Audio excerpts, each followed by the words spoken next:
Ya vamos a ir comenzando ahí. Ah, mm, está todo bien. Bien. Buenos días, chicos. Bien, el tema de hoy, vamos a avanzar con lo que vendría a ser fármacos del sistema digestivo. Bueno, una vez más soy yo, me presento por ya muchas veces ya. Soy José Alejandro Castro Tuesta. Y nada, el día de hoy vamos a estar hablando es fármacos que van a actuar a este nivel. Vamos a comenzar con la parte del fisiológico, ¿ok? Para que vayan entendiendo a qué nivel actúa cada uno. Principalmente vamos a hablar de de las secreciones gástricas.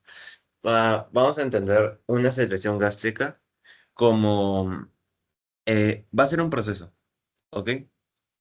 Es el proceso por el cual se van a producir y liberar líquidos, o sea, sustancias producidos desde las células dentro del estómago. Estas tienen papeles claves tanto en la digestión como también en factores protectores. Ok, o sea, tienen dos funciones, la digestión y la protección misma del estómago, de la mucosa más que todo. Podemos hablar de que está compuesta de las secreciones gástricas. Tiene cuatro principales compuestos, ¿ok?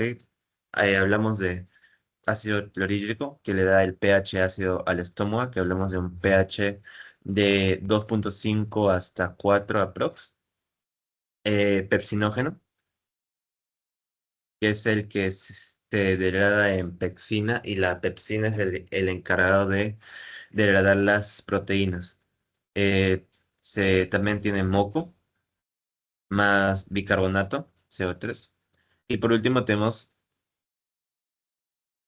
factor intrínseco. ¿Que para qué nos sirve el factor intrínseco? El factor intrínseco vendría a ser esencial para lo que es la absorción de la vitamina B12, que es una vitamina que nos ayuda en la formación de los glóbulos rojos. Si no hay factor intrínseco, no se absorbe y por lo tanto nos puede desencadenar en un tipo de anemia. Anemia por falta de B12. ¿Y cómo se llama la anemia por falta de B12? Se llama la anemia macroblástica. La macroblástica. Ya. Hasta acá vamos bien. O sea, vamos entendiendo qué es una secreción gástrica. Voy a pasar a hablar sobre las fases. Fases de la secreción gástrica. Hay tres principales fases, que vamos a comenzar con la cefálica. La cefálica se entiende como antes de la comida. Comienza más que todo principalmente por estímulos eh, subjetivos que nosotros damos. Por ejemplo, imaginar comida, ver comida, oler comida, activa esta fase. ¿Y de qué se encarga esta fase? Activa al nervio vago, que es el par 10. Este es rama del sistema parasimpático. Entonces, si es rama del parasimpático, lo que va a hacer es estimular la liberación de acetilcolina, ACH. Aumenta la acetilcolina. Cuando tú aumentas acetilcolina, y también aumentas la drelina, que ya creo que por conocimiento básico, ya están en tercer año de medicina, deben saber que la drelina es la hormona que te da estimula el hambre. Bueno, estimula el hambre. Entonces, como aumenta acetilcolina principalmente y adrenalina te va a dar la sensación de comer. Y esta acetilcolina principalmente te va a estimular en tres niveles. Las células G, las células enterotromatin-like y las células parietales. Ustedes saben que las parietales se encargan de liberar lo que es eh, el ácido propiamente del estómago, por ácido clorhídrico. Las enterotromatin likes liberan histamina. Ahora, ¿por qué liberan histamina? La célula parietal tiene un receptor, el receptor H2. Tú al estimular el receptor H2, estimulas la secreción de ácido clorhídrico. Entonces, a más cantidad de histamina, mayor secreción de ácido. Y por último, te tengo la célula G que liberan gastrina. La gastrina es importante porque la gastrina estimula de forma indirecta el ácido clorhídrico, porque la gastrina estimula la célula, la SL. La gastrina estimula SL para que libere más histamina y la histamina estimula más HCl. Es más, la gastrina a grandes cantidades se sabe que puede agrandar y transformar, no, modificar la estructura de estas células, que son las SL. Por lo tanto, mucha cantidad de gastrina se asocia capaz a algunos problemas, a la formación de tumores, más que todo. Ya. Ahora vamos con la fase gástrica. La fase gástrica es ya con la comida.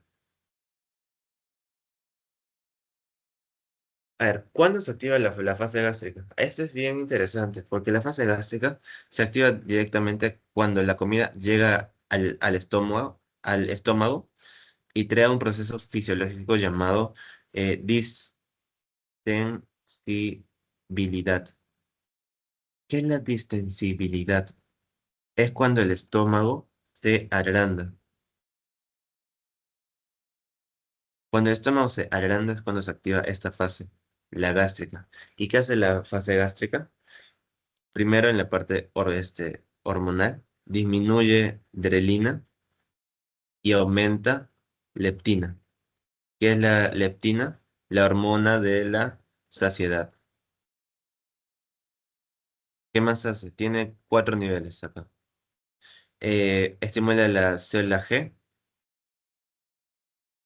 estimula célula parietal, estimula célula principal y estimula célula D.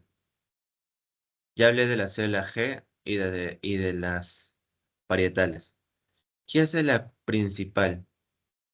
La principal se encarga principalmente de producir pepsinógeno, que ya he dicho, es un precursor mismo de lo que vendría a ser la pexina.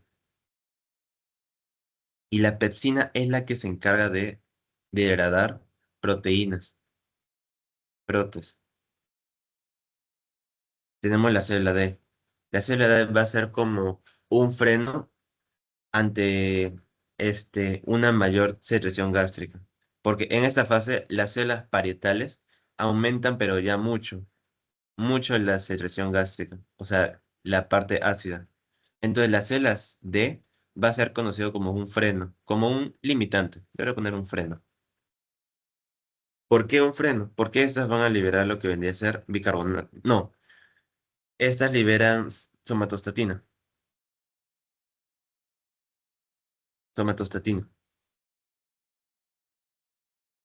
Y la somatostatina va a ser el freno para lo que vendría a ser la liberación de ácido clorhídrico en las células parietales. Más que todo se conoce como un modulador.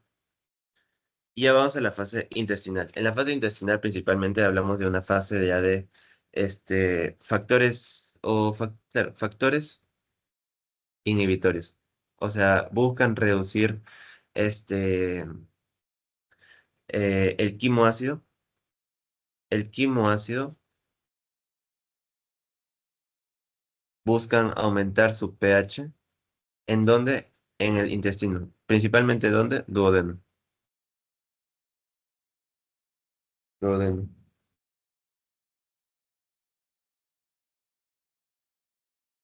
En el duodeno. ¿Ok? Esta fase, como yo dije, principalmente se compone con factores inhibidores. Hay dos factores principales acá. La C-tretina y la CCK. C-tretina estimula la liberación de bicarbonato. ¿De dónde? Del páncreas.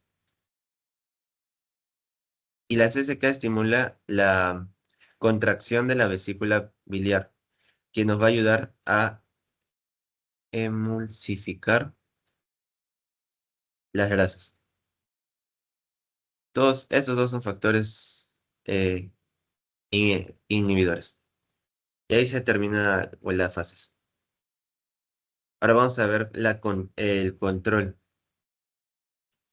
Control de las secreciones gástricas. Si entendieron las fases, el control es más fácil.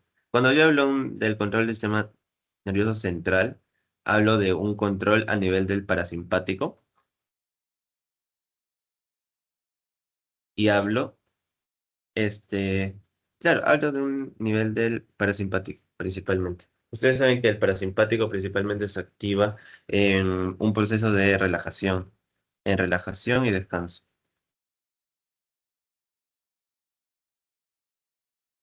Pregunta, ¿a qué hora del día está más activo el parasimpático? O sea, puede estimular más las secreciones gástricas.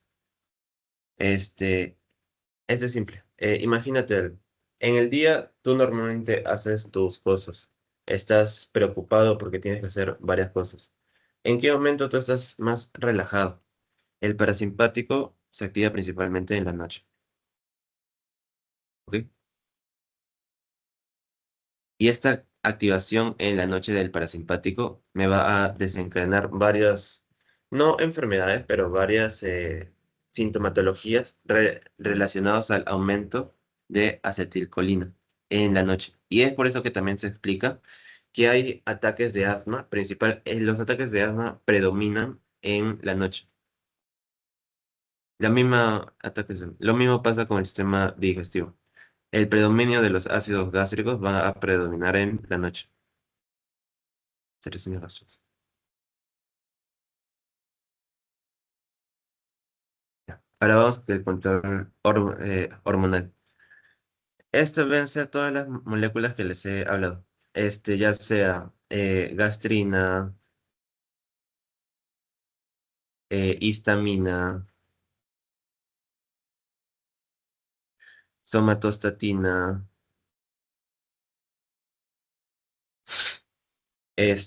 secretina. Ahora, hay un control hormonal tanto de factores agresores como factores protectores. ¿Qué me refiero yo con un factor agresor y un factor protector? Estos dos son factores agresores porque aumentan la cantidad de HCl. Y estos son conocidos como los factores protectores porque directamente aumentan el pH. Ya puede ser disminuyendo HCl o por otros medios. Ahora, ¿qué pasa cuando hay un desequilibrio entre los factores agresores y protectores? Esto es simple. Fisiológicamente hablando, cuando los factores agresores aumentan, normalmente se puede asociar con enfermedades. La más representativa, úlceras. Te puede dar úlceras. José, ¿y cuál es una enfermedad que pasa cuando yo doy muchos factores protectores? Cuando tú das muchos factores protectores, lo puedes ligar a la idea que pueden dar infecciones. José, ¿qué tienen que ver las infecciones con la parte gástrica? Hay bacterias que viven en el estómago y en el intestino delgado. Ahora, la única protección gástrica o la mayor protección gástrica que existe en nuestro estómago es el pH bajo. Las bacterias no viven en este pH bajo. No pueden vivir, no se pueden eh, colonizar. Así que el pH bajo es el que nos da este factor protector. Y si tú aumentas el pH, tú quitas el factor protector, dejando que las bacterias puedan entrar y hacer lo que quieran. Es más, las bacterias pueden migrar del estómago a otros órganos, lo que se pueden desencadenar en una peritonitis, por ejemplo. Peritonitis. Y todo eso causado porque hay muchos factores protectores que capaz aumentan el pH. Bien, hasta acá creo que hablé todo. Ya, vamos a seguir. Vamos a hablar ya de la parte farmacológica. Ya cerramos fisiología. Vamos a hablar de los fármacos. A ver. Principalmente esta clase vamos a hablar de los antiácidos, o sea, fármacos que directamente van a o aumentan el pH o me van a proteger el estómago de un pH muy fuerte. Vamos a hablar de modulaciones, principalmente de ácido clorhídrico y de otros componentes, para tratar trastornos relacionados con hiperacidez o alteraciones de la mucosa gástrica. Esta clase vamos a tocar seis principales fármacos, el cuales hay más divisiones, pero directamente esta clase solo vamos a ver tres, ¿ok? Inhibidores de la secreción gástrica, que miren, acá están los muy famosos IBPs. Hoy vamos a ver solo los IBPs. Vamos a hablar de los antagonistas de H2 y el bloqueador de calcio competitivo. Este es de los más nuevos que hay. Hablamos de protectores de la mucosa gástrica, eh, sustralfatos y compuestos coloidales, que acá deben ser el bismuto, y prostaglandinas. Vamos a ver el rol que tienen las prostaglandinas que vimos en AINES. No sé si se acuerdan esa clase que yo hablé, que al inactivar COX te puede dar úlceras. Hoy vamos a ver por qué. Hoy vamos a ver cuál es el factor protector de las prostaglandinas en la parte gástrica. Ahora sí, vamos a comenzar. ¿Qué es un IBP? ¿O qué entiendes por IBP? IBP es el inhibidor de bomba de protones. ¿A qué nivel actúa? Estas van a actuar principalmente en la célula parietal, en la parte final ya, en la parte final de lo que es la formación de ácido clorhídrico. Pero antes de esto, yo quiero que entiendas cómo funciona o sea, cómo funciona una célula, uy, una célula parietal. Vamos a hacerlo. Ah, no tengo espacio. Vamos a hacerlo acá. Digamos que esta es tu célula parietal. Ya, vamos. Todo esto es tu célula parietal. Esta es tu célula parietal. Esa es la célula parietal, ¿ok? Ahora, ¿qué pasa en la célula parietal? Dentro de la célula parietal va a haber CO2 y va a haber agua, H2O, ¿ok? Estos dos compuestos se van a juntar, se van a sumar gracias a una enzima, que es la gran famosa anhidrasa carbónica. Esta suma va a formar este ácido carbónico, su fórmula es H2CO3. Pero esta molécula es muy inestable. Entonces, de esta va a formar, miren, mira cómo se va a formar. Bicarbonato y un ion liberado. Es el protón que se libera. Ahora,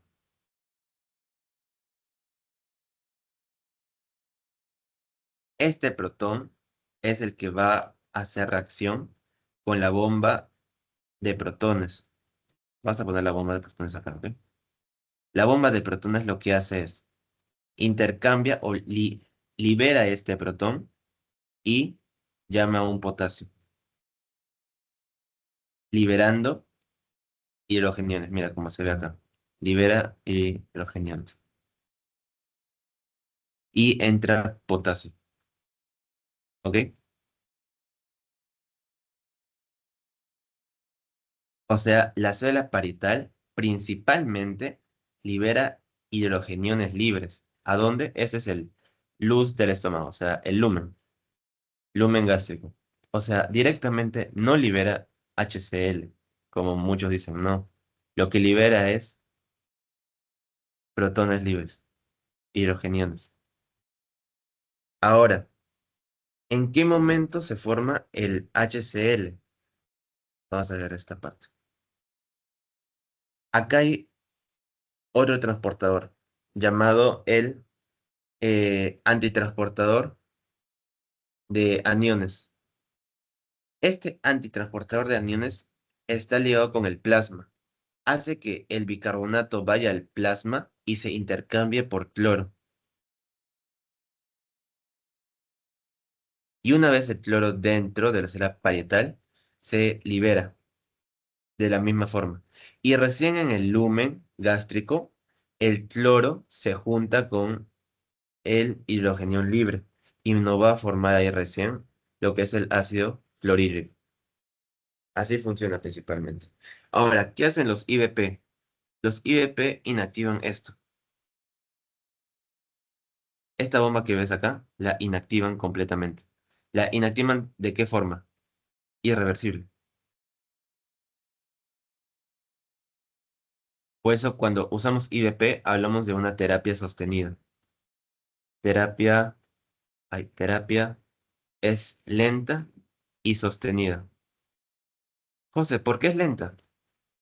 Dato curioso de los IBP. Los IBP son considerados profármacos. Y yo les hablé que el profármaco tiene que pasar un mecanismo fisiológico antes de ser activo. Ahora, ¿cuál es el mecanismo que pasa? Principalmente el profármaco se habla de que este, los IBP se absorben en el intestino delgado y se activan con un pH alto, no, con un pH bajo, perdón, en un pH bajo. ¿Dónde hay pH bajo? Estómago, principalmente en las células parietales. Es acá donde se activan recién. Se van a activar recién en las células parietales, pero tienen que ser absorbidas por el intestino delgado. Es por eso que su tiempo de acción, o sea, sus efectos máximos son después de días. Mira, el efecto máximo es recién en 5 días. ¿Qué más podemos hablar? Mm, es el pilar de los tratamientos contra enfermedades contra el ácido. Claro, porque son las más conocidas. Los IBP son de los más conocidos. ¿Qué más podemos hablar? Se difunde en células parietales para su forma activa. Ah, y la forma activa se llama sulfamina reactiva. ¿Ok? Esta es la forma activa de los IBPs. Y esta forma activa va a ser la que bloquea esta bomba. Mm, ya, ¿qué más podemos hablar? Ya, vamos a hablar del ADME. Ya le un poco de todo. El ADME, absorción. Se absorbe, como bien dije, en el intestino, principalmente. Y se activa recién en un medio ácido. Por eso es conocido como un profármaco. Se suele administrar 30 minutos antes de las comidas. ¿Por qué tren de que se administra 30 minutos antes de las comidas? Está ligado principalmente a la idea de arriba. Y o recubierto con una capa entérica. ¿Por qué tren esto? Miren, creo que sí les había dicho hace tiempo. Principalmente, cuando tú comes comida, se tiende a almacenar la comida más tiempo en el estómago cuando tú comes. O sea, cuando tú comes, la comida está más tiempo en el estómago.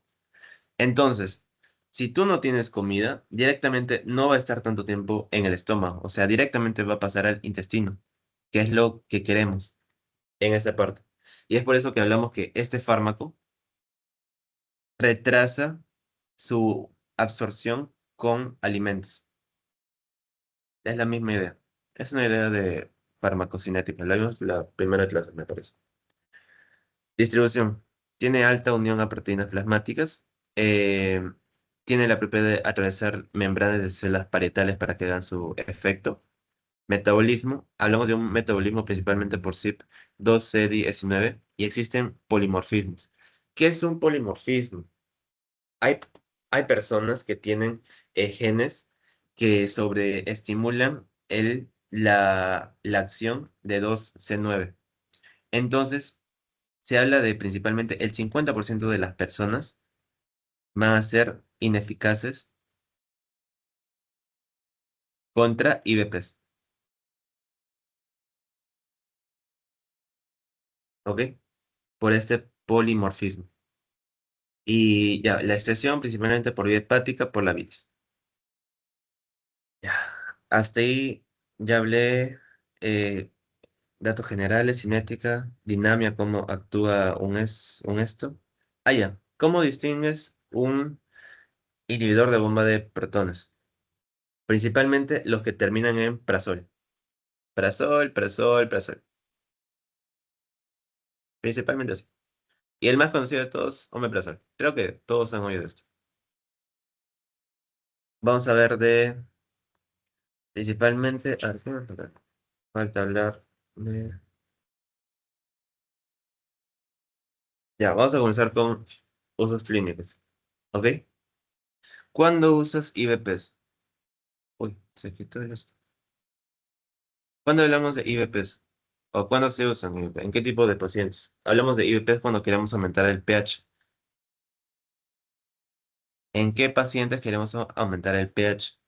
Enfermedades de reflujo gastroesofágico. ¿Qué es el reflujo gasoesofágico? Hablamos de principalmente cuando el contenido gástrico pasa al esófago por un mal cierre del esfínter esofágico inferior. Sí, sí. Eso te da síntomas de ardor principalmente.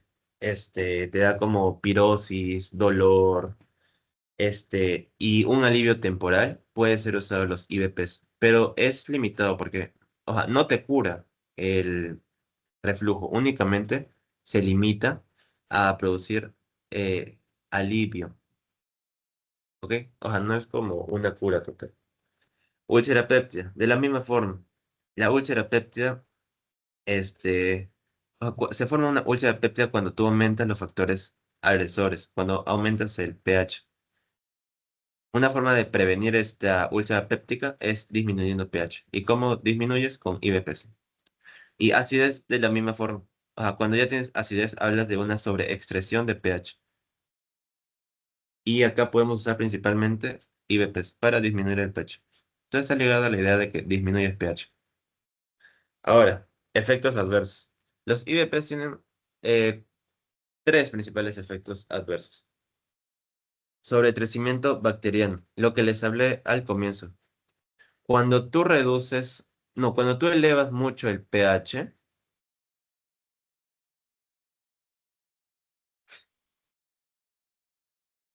cuando tú elevas mucho el pH, tienes este es un pH ácido, básico. Tú vas a quitar el factor protector. Tú quitas ay, ¿por qué puse?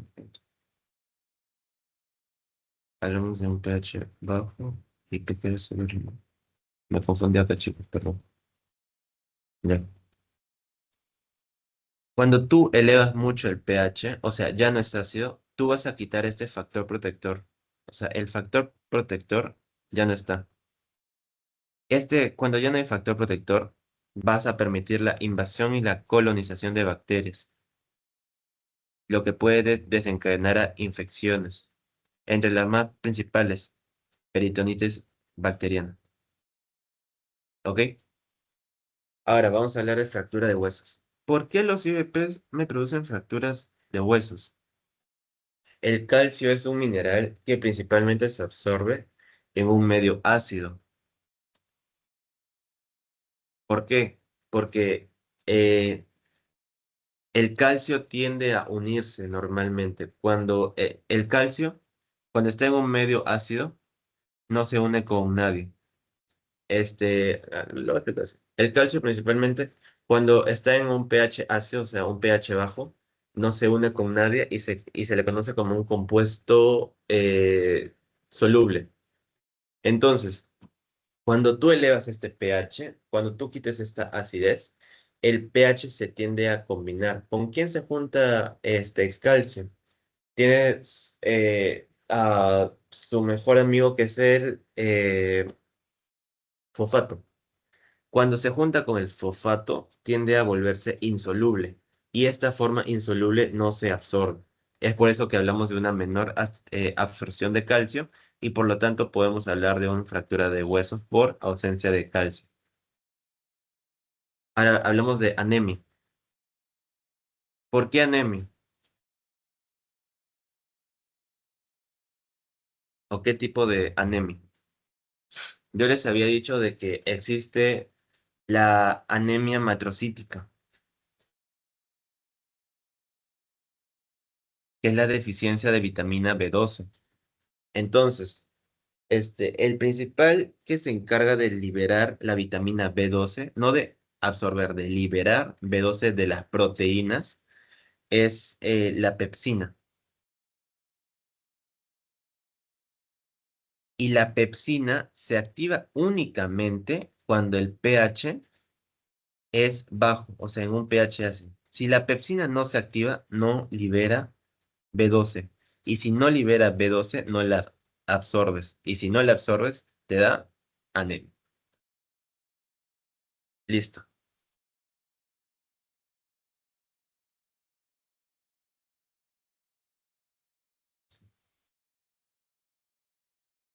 Ya. Seguimos. Vamos a hablar de los bloqueadores de ácido competitivos de potasio. Esos van a actuar también en la bomba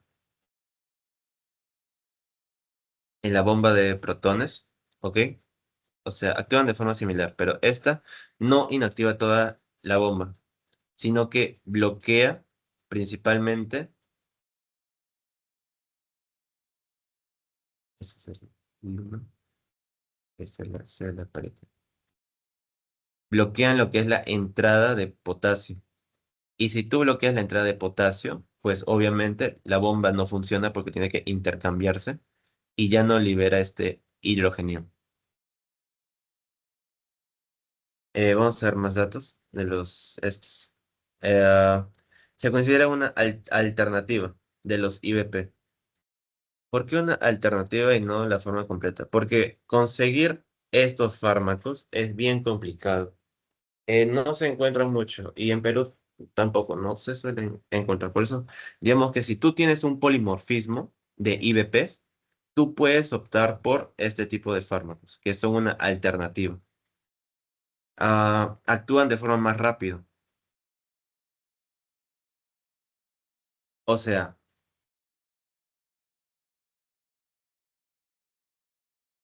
IVPs.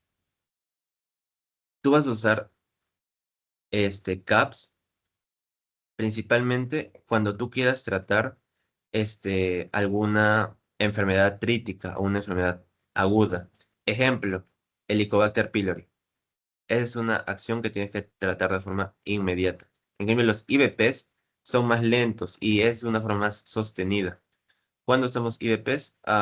Gastritis, acidez, este, eh, LF, es las tres.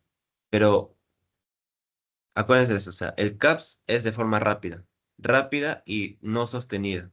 Y los IVP son lentos pero sostenidos.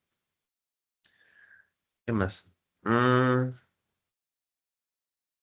un alivio rápido, lo que les he dicho.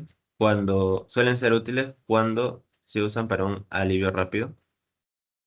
Eh, Bloquean de forma competitiva.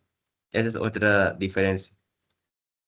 Bloquean de forma competitiva el unión de potasio, no como los IVPs que les dije. IVPs bloquean de forma eh, irreversible.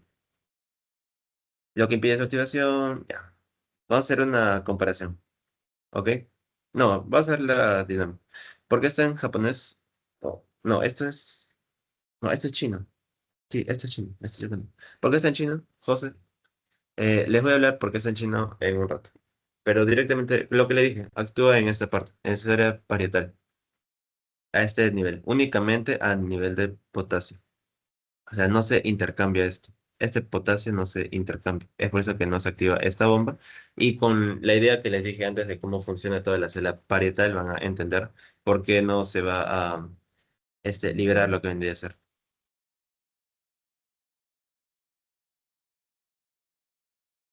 Ya. Ahora sí, vamos a hacer una pequeña comparación. ¿Ok? CAPS, yo lo llamo los CAPS y los IVPs. CAPS actúan desde el primer día de uso.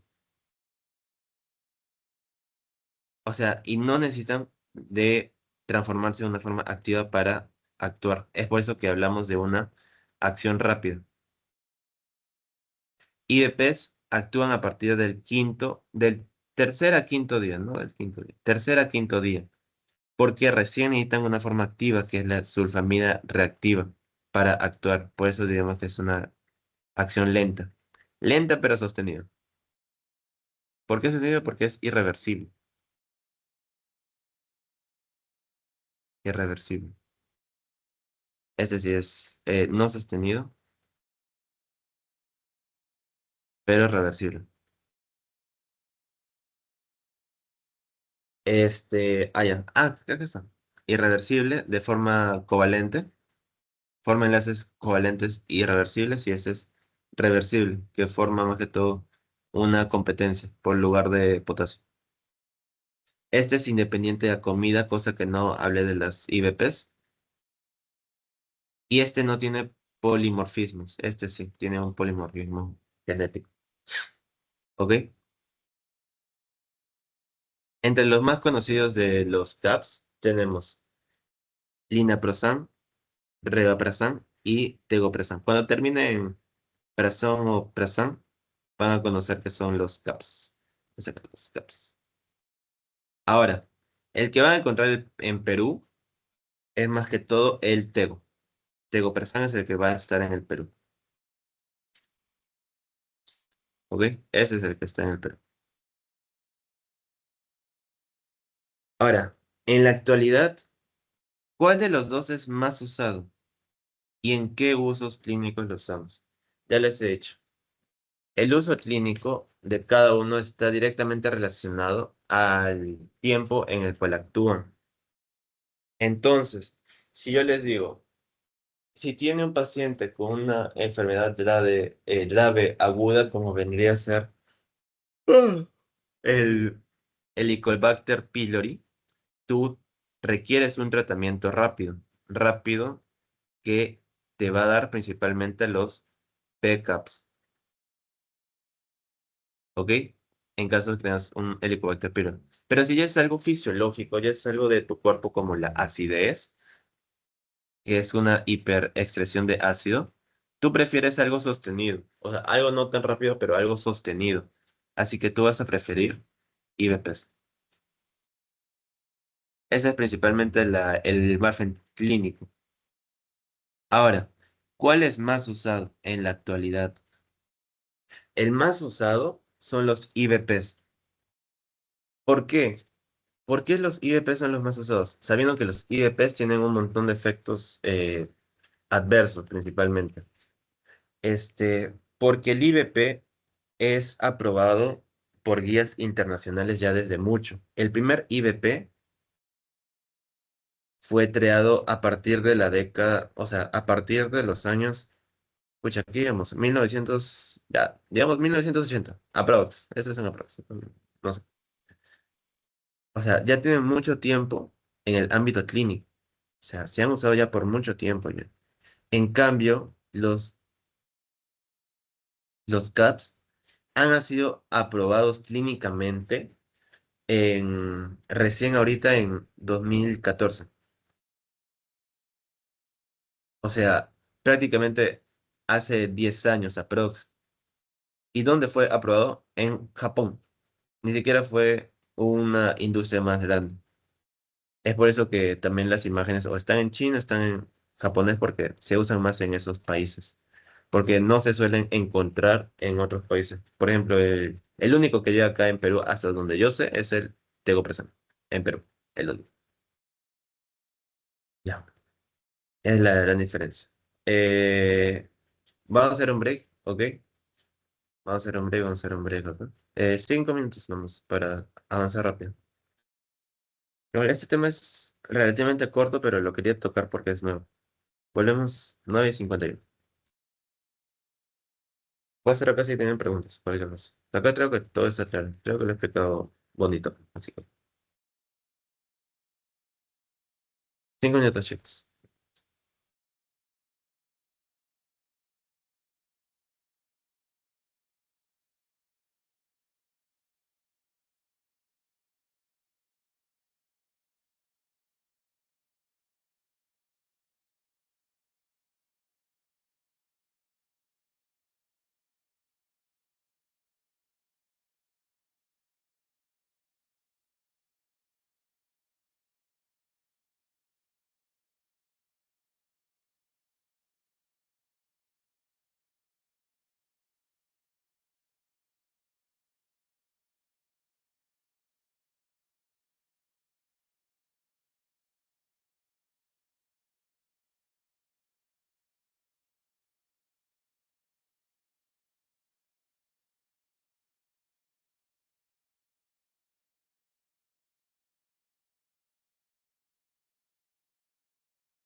Ya, vamos a continuar para que la sesión no se haga tan larga. Igual la sesión de chiquita, pero no las tontas.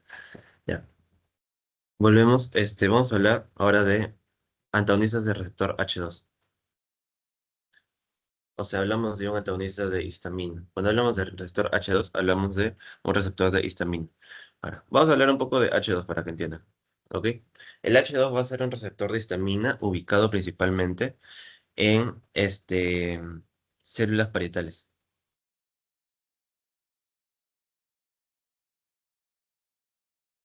Este receptor está acoplado, es metabotrópico, o sea, tiene acoplado o su función se va a regular por una proteína G.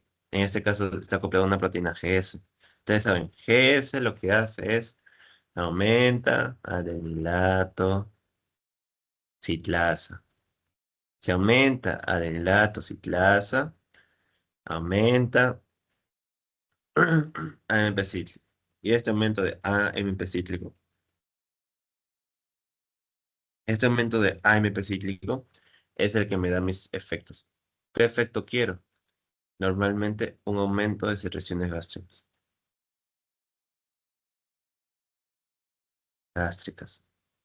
¿Qué pasa si tú bloqueas este receptor? Lo bloqueas. Entonces, disminuyes las secreciones gástricas. Eso es todo lo que tienen que entender del receptor. Está en las células parietales, una GS y aumenta las secreciones.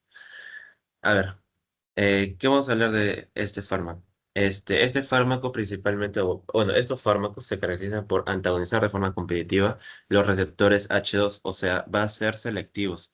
Es un antagonismo selectivo dentro de las células parietales del estómago, lo que de cierta forma va a reducir las secreciones gástricas. Se encuentran en la parte vasolateral de la célula. ¿Y qué podemos hacer? Suprime las secreciones gástricas durante 24 horas en casi un 70%. ¿Qué más? No son tan efectivos por su alta selectividad. ¿Por qué hablo de esto? Tiene efectos adversos principalmente porque no únicamente está en células parietales, también lo podemos encontrar en sistema nervioso central y también podemos entrar en el corazón. ¿Ok? Corazón. O sea, no es tan recomendable como los IBPs, pero si en caso tú tengas un eh, polimorfismo por IBPs y no encuentres PCAPs, puedes usar un antagonistas de receptores H2. También funciona. Vamos a hablar un poco de la cinética. No, de la dinámica. ¿Cómo es que funciona el mecanismo de acción? Vamos a comenzar. Va a bloquear este receptor. Esa es la célula parietal. ¿Ok? La célula parietal, en la parte del vaso lateral, tiene el receptor que está acá. ¿El receptor cómo se llama? El receptor H2. Tú inhibes este receptor, acá está bien tachado. Inhibes la función de la gastrina, no. Inhibes principalmente la activación de bomba ATPase. ¿Ok? Ahora, la gastrina, esa está mala. La gastrina es la que estimula las células enterotromatin-like. Ahora, ¿quién libera histamina? Célula enterotromatin-like. La gastrina estimula la enterotromatin-like, para que libere histamina.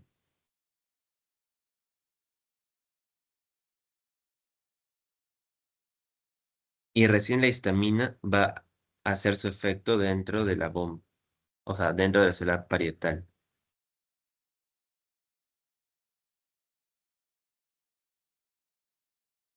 Recuerden esto, los antagonistas de histamina no inhiben directamente la bomba de protones. Lo que hacen es actúan desde la parte externa y van a bloquear el receptor H2. Y al reducir este receptor H2 van a disminuir las funciones de esta bomba. Ahora, hay un mecanismo compensatorio. Como tu cuerpo detecta que la histamina no está haciendo efecto, tiende a liberar más histamina. ¿Cómo es que libera más histamina? Hay un mecanismo compensatorio que se llama la hipergastrinemia.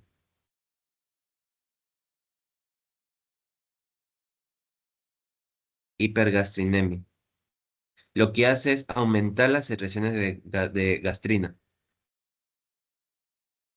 Si tú aumentas gastrina, estimulas más las células enterotromasphin-like, así de forma más activa.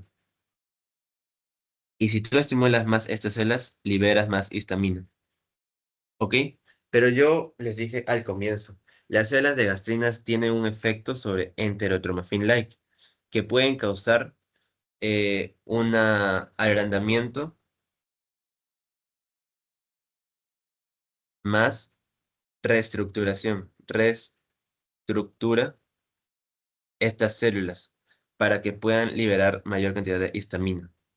Ahora, este va a ser uno de sus efectos adversos, porque al agrandar y al reestructurar esta misma, va a cambiar la composición de estas. Y si no es controlado, puede llegar a formar tumores por un sobrecrecimiento de estas células, principalmente por el mecanismo de compensación. Esa es más que todo la parte de, bueno, esta parte. ¿Qué más podemos hacer?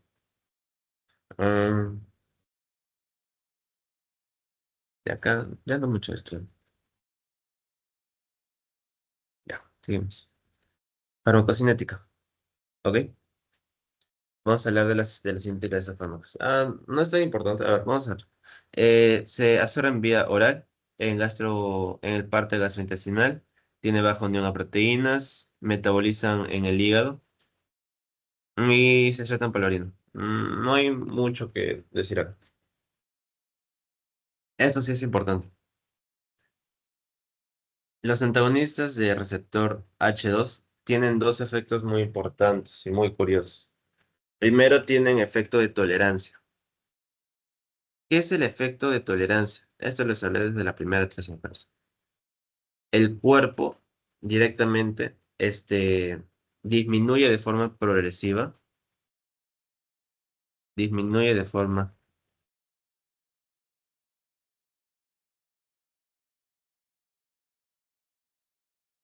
la eficacia del tratamiento, eficacia, cuando hablamos de un antagonista de receptores H2. ¿Por qué? Porque tu cuerpo fisiológicamente, ya, lo vamos a comparar así. Ya, ¿dónde lo pongo? Ya vamos a colocar. Digamos, tú tienes tres moléculas antagonistas y tú tienes cuatro receptores de histamina. Ahora, tres de estas se van a unir. La única que está libre es esta acá. ¿Ok? ¿Qué hace el cuerpo? Como el cuerpo no tiene, piensa que no hay suficientes receptores porque no se activa como debería ser, lo que hace es aumentan los receptores.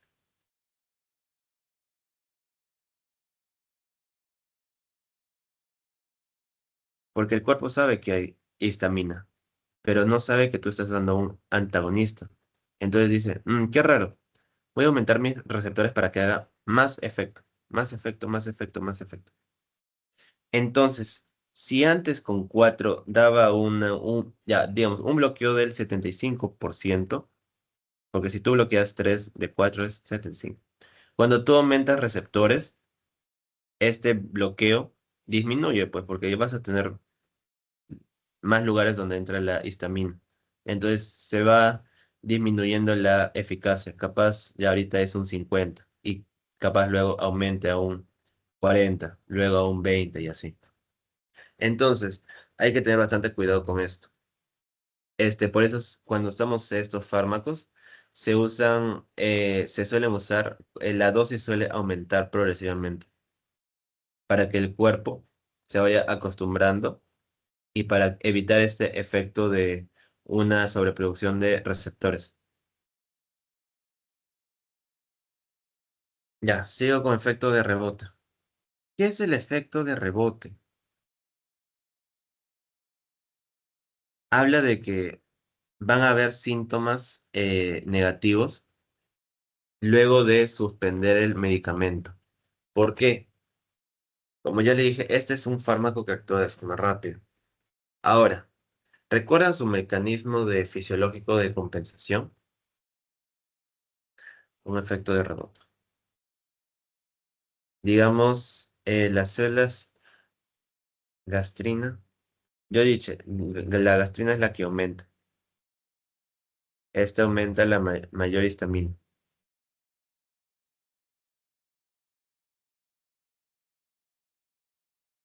En un primer momento tenemos esto, ¿no? Esta es la célula parietal.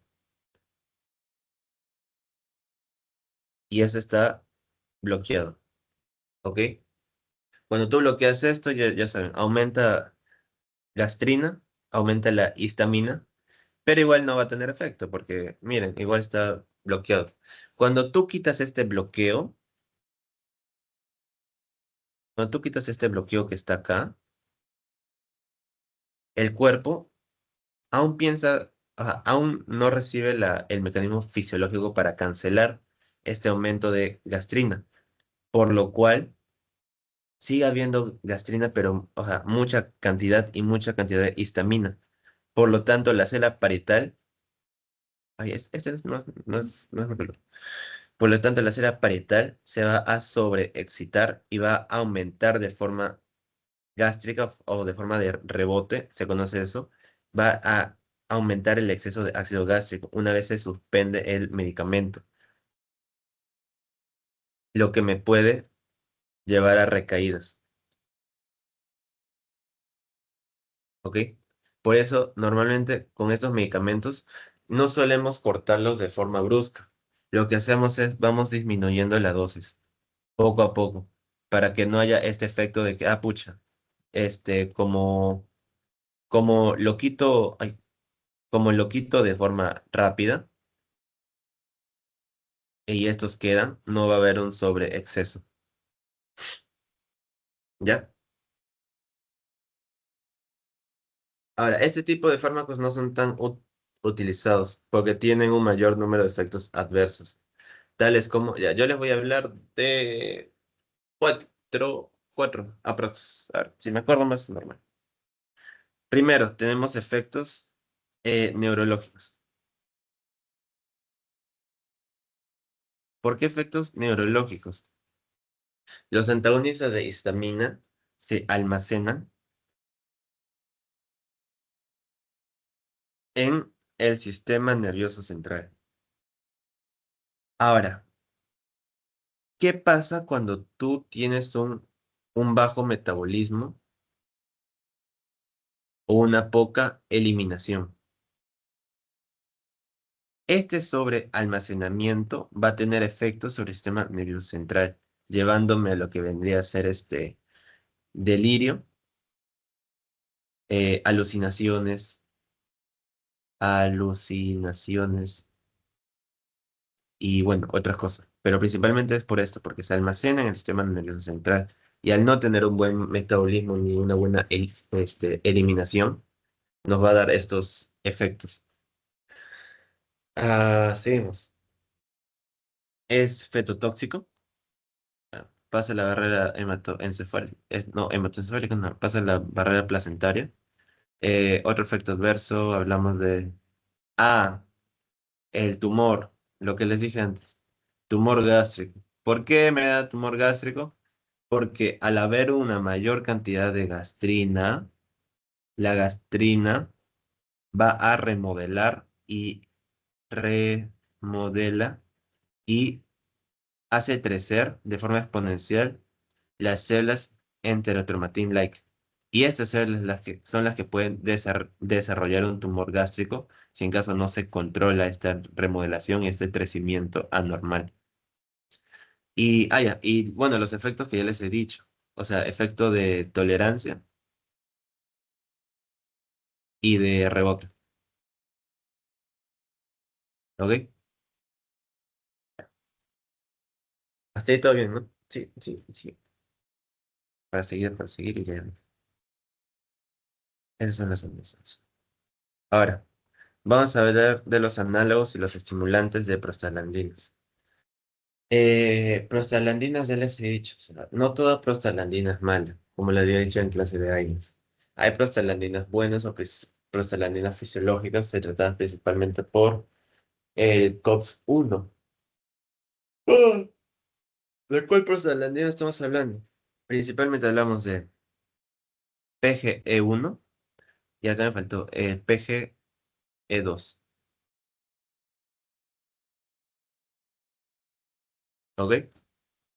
Ahora, estas prostaglandinas dentro de la parte gástrica tienen efectos protectores.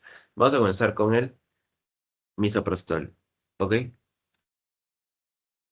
El misoprostol se le conoce como un análogo sintético. ¿Por qué un análogo sintético? Ay, ya me quedo en rojo. ¿Por qué se le conoce como un análogo sintético?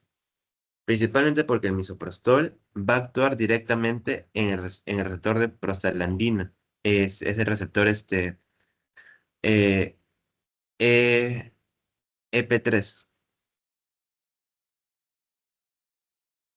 Y al unirse a este receptor de prostaglandina tiene un receptor tipo metabotrópico, que está unido a una proteína PGI,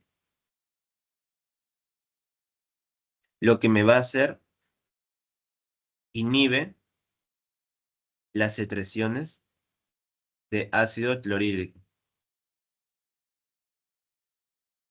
¿ok? O sea, es un análogo, porque va a actuar directamente en un receptor. Principalmente el misoprostol está inventado para prevenir lesiones por AINES, o sea, todo análogo sintético de prostaglandina se usa contra los AINES. ¿Qué más podemos hacer? Misoprostol. mm, ya. Al ser un análogo de PGE1, el PGE1 también se caracteriza por estimular, estimula las células calciformes. Y otra que ustedes saben que hacen las células calciformes. Esas son las células productoras de moco. O sea, aumenta la producción de moco y también de bicarbonato.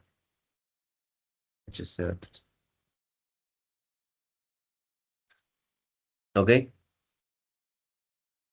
Ya, esos son los dos principales efectos que quiero que se acuerden. Inhibe las secreciones gástricas por proteína GI y en células calciformes aumenta la producción de bicarbonato y de moho, que vendría a ser como un protector propiamente dicho.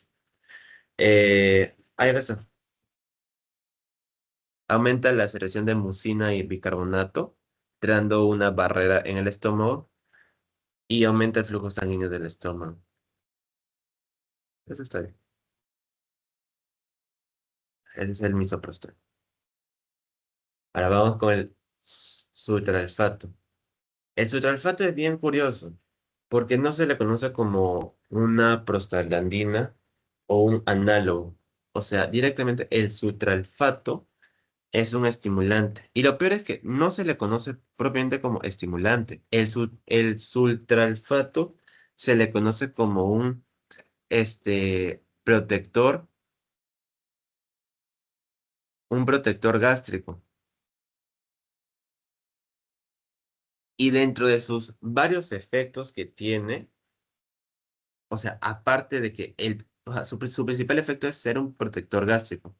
Y dentro de sus varios efectos, estimula la producción de prostaglandina E2. Y también otro efecto que tiene es estimula este factor, ¿cómo era? Factor de crecimiento epidérmico. Este es, factor de crecimiento epidérmico. Entonces, el sutralfato tiene tres principales efectos. Es protector gástrico, estimula prostaglandina E2 y estimula el crecimiento del epitelio gástrico, que esto nos ayuda en la parte de la cicatrización.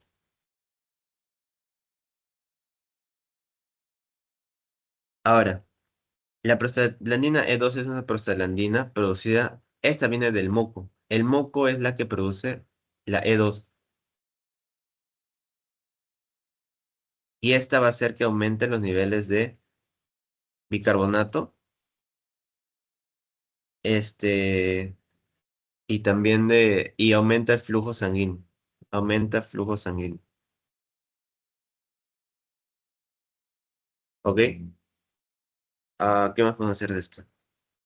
Mm, Se usa dosis repetidas. Bueno, 2 a 4 veces dosis al día.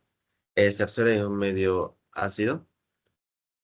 No, estómago vacío no, sea con comida. Se absorbe en un medio ácido, ¿ok?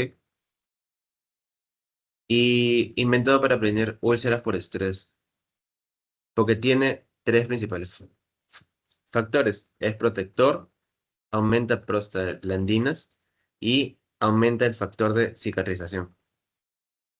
No hay mucho que decir del sulfatrato. Está todo bien. Hasta ahí.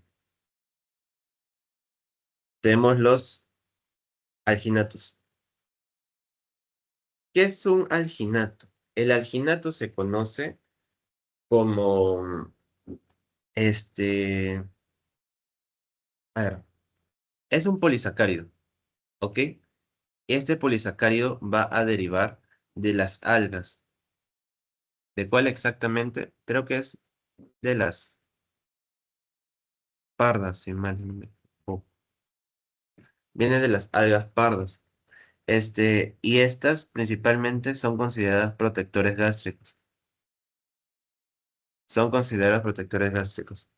O sea, no actúan directamente sobre un receptor, como hablamos acá, que actúan sobre una prostaglandina o acá que actúa directamente. Son considerados como, tienen un mecanismo de acción indirecto. O sea, dependen de la parte física, o sea, de un eh, mecanismo físico para tener o para realizar un efecto. ¿Ok? Lo que hacen los alginatos es, principalmente, este, ¿cómo decirlo? El alginato lo que hace es crea una barrera física flotante. Esto acuérdense siempre. El alginato va a ser el que va a crear una barrera física flotante. Ahora, José, ¿qué es una barrera física flotante?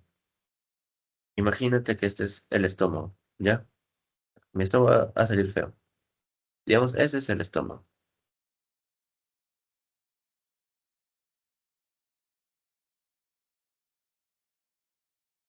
La composición gástrica es esto, o sea, todo esto son los ácidos gástricos con todo, todo, todo, todo.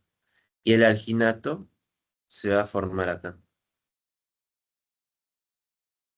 Ese se le conoce como una tapa protectora. O sea, no disminuye pH, no hace una composición o no cambia la composición de las secreciones gástricas, únicamente va a ser como una tapa protectora. Ahora, ¿para qué me servirá una tapa protectora ahí en esta parte? Principalmente en pacientes con reflujo, en pacientes que tengan reflujos gástricos. Porque ustedes saben que el reflujo es cuando estos, esas secreciones gástricas pasan al esófago. Como hay una tapa mecánica protectora, no va a permitir que pase, ¿ok? Es por eso que es muy usado contra el reflujo y puede ser usado contra gestantes también, porque no tiene efectos adversos, no es un fetotóxico como otros que se absorben y pueden pasar la barrera. Este no, es usado en gestantes también. ¿Qué más podemos decir? Mm, bueno, capaz la composición de la tapa. La tapa está formado, es que todo eh, está conformado por ácido algínico más sales de calcio. Esa es la composición de la tapa. Y esa, la tapa es la protectora. Así que lo más importante acá es que sepan que vienen de algas, actúan en un mecanismo físico, o sea, tienen un mecanismo activo indirecto, o sea, es indirecto. que es un protector principalmente contra el reflujo. ¿Por qué? Forma una tapa protectora, una barrera física flotante, compuesta por ácido algínico y sales cálcicas, sales de calcio.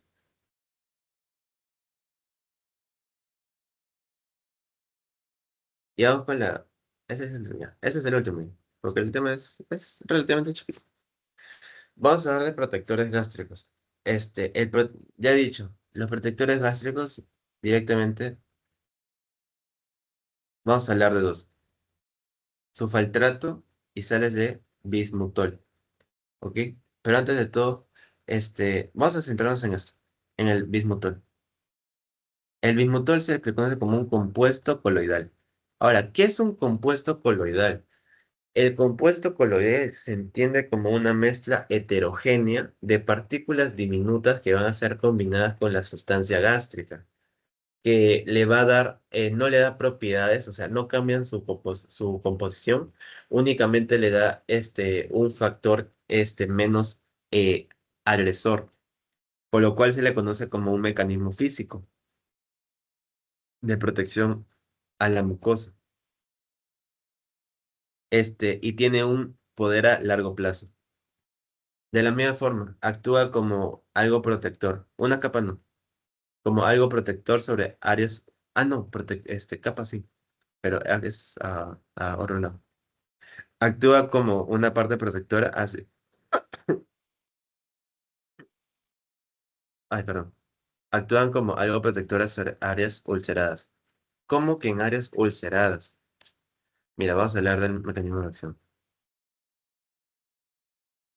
El bismutol coloidal se caracteriza por tener tres efectos. Primero, capa protectora sobre úlceras. Cuando se da el bismutol coloidal, lo que va a hacer principalmente es sobre la zona ulcerada, va a formar complejos insolubles. ¿Cómo sabes que es un complejo insoluble? Principalmente tienden a tomar, van a formar coágulos blanquecinos. Cuando tú veas coágulos blanquecinos vas a decir, ah, pucha, el paciente está tomando eh, bismutol. Son coágulos blanquecinos. ¿Ok? O sea, va a formar capas, pero únicamente sobre las úlceras. Ya no es como los alginatos que forman como una capa flotante, no. Este va a formar capas, pero en las úlceras. ¿Qué otro efecto tiene? Estimula la producción de muco y de bicarbonato.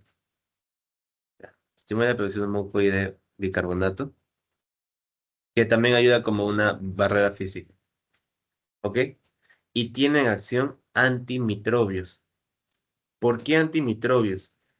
El bismuto coloidal se caracteriza también porque se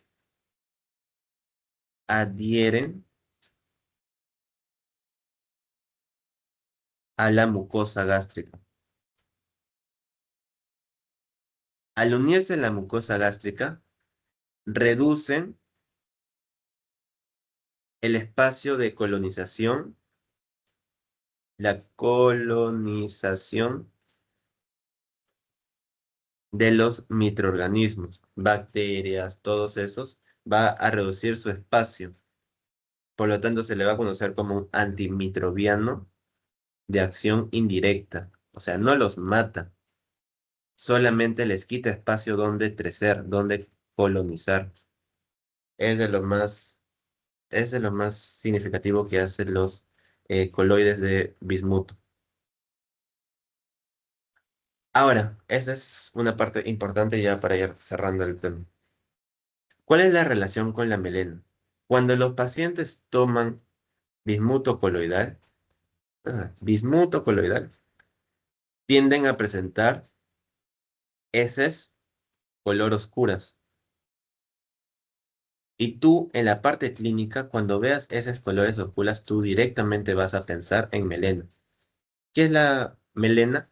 La melena vendría a ser presencia de sangre, o sea, son heces más sangre digerida.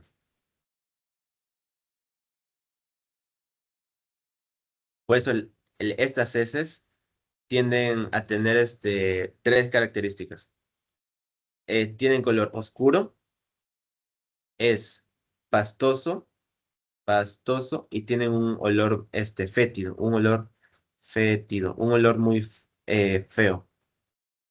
Ahora, ¿por qué el bismutol coloidal me da melena? No me da melena, no da melena el bismutol coloidal.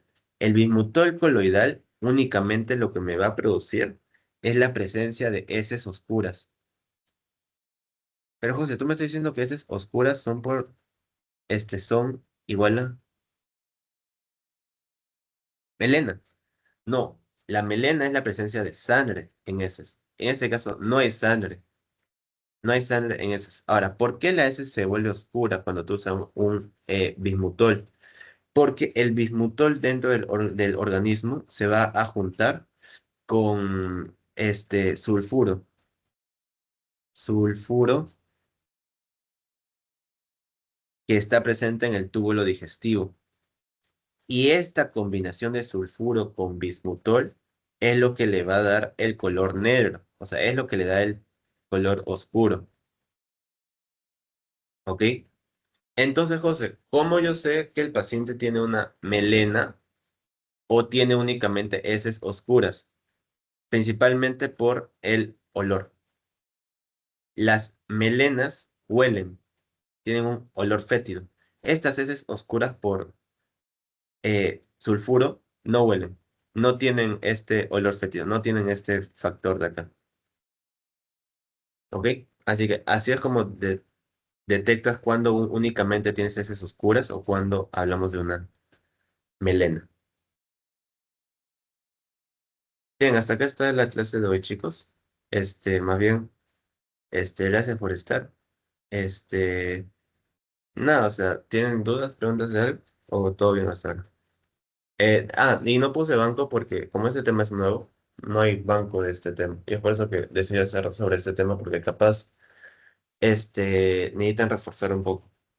Pero, o sea, fármacos de la parte digestiva no es tan complicado. No es nada complicado, es relativamente entendible y fácil.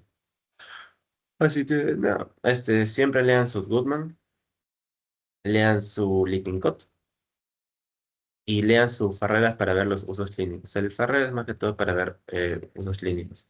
Y nada, chicos, hasta acá me estaría despidiendo. Si tienen alguna duda, saben que me pueden preguntar por interno todo lo que quieran. Gracias, Mara. Y nada, voy a cerrar la grabación y voy a pasarles el post-test, ¿ok? Vamos cerrando. Cuídense, chicos.